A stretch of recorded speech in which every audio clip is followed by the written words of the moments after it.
Just hours prior to an overnight anti-corruption sweep in Saudi Arabia, President Donald Trump suggested that the kingdom should list Saudi Aramco on the New York Stock Exchange, a move that may be in the best interest of the United States, but a real challenge for Saudi Arabia.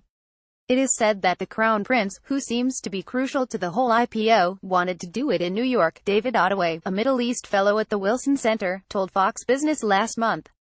New York is not great for them in the future, legally, because of the legislation that now allows the 911 victim families to sue the Saudis in court.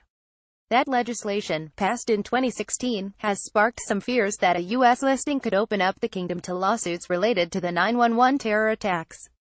However, in addition to potential litigation, there are a myriad of other potential challenges the Saudis face if they choose to list Aramco in New York.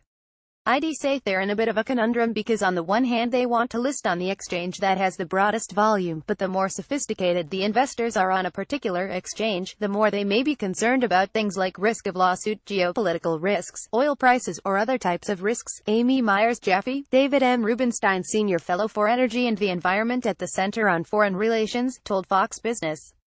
Myers-Jaffe added that listing in New York comes with a lengthy compliance documentation process, and the U.S. also requires a certain level of transparency that the kingdom may not be used to following.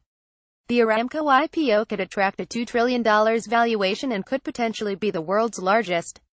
The kingdom is expecting to raise $100 billion to invest in companies around the world. The idea is that revenue generated from these investments can be used to sustain its budget even when oil prices or supply are low, in order to reduce its dependency on energy. Hong Kong has been floated as a potential alternative on the inclination that retail investors there may be more likely to trade on the shares.